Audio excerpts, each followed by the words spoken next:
ఆయనతో ఒక సినిమా చేశాను నేను మొదట్లో, దొరబాబు అని. పరుచూరి గారు ఇక్కడ ఉన్నారు, రాశారు.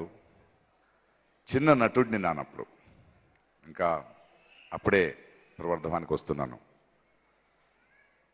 ఆయనతో ఒక యాక్షన్ సీక్వెన్సు, అప్పుడు నాకు ఉడుకు రక్తం కొంచెం వైలెంట్గా వెళ్తే, ఒక నిమిషం ఆగండి ప్రకాష్, అంతెందుకు టెన్షన్, యాక్టింగే కదా.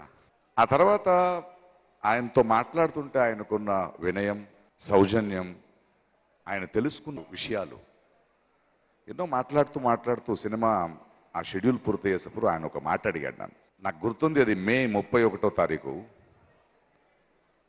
ప్రకాష్, ఒక 2 సంవత్సరాల తర్వాత ఈరోజు గుర్తుంచుకుని నన్ను కలుస్తారా మీరు అన్నాను. అదేంటి గురుగారు 2 ఇయర్స్ తర్వాత కలవంటున్నారు? లేదు, 30th నెక్స్ట్ 2 ఇయర్స్ తర్వాత నన్ను కలుస్తారా అన్నాను. డెఫినెట్గా మీరు ఎక్కడున్నా వస్తాను అన్నాను. ఆయన ఒక మాట నవ్వుతూ చెప్పారు, మీరు నన్ను వచ్చి కలవరు, ఎందుకంటే మీరు అంత బిజీ అయిపోయి ఉంటారని.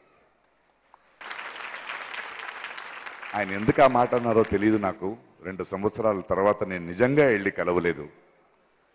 ఆ తర్వాత ఒక 2-3 సంవత్సరాల తర్వాత ఆయన చూసినప్పుడు ఎక్కడో చెన్నైలో గుర్తొచ్చి, అరే గురుగారు మీరు ఇలా అన్నారు, నేను ఇప్పుడు నిజంగా బిజీగా ఉన్నాను, మిమ్మల్ని కలవలేదు నేను అంటే, నాకు తెలుసు ప్రకాష్ నీ భవిష్యత్తు ఏంటో అని.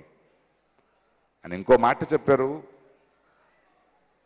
నీకున్న విద్వత్కి, నీకున్న అనుభవానికి, నీకున్న చదువుకి ఈ ఇండస్ట్రీ చాలా చిన్నది, ఇంతకన్నా పెద్దడవుతావు నువ్వు అన్నారు.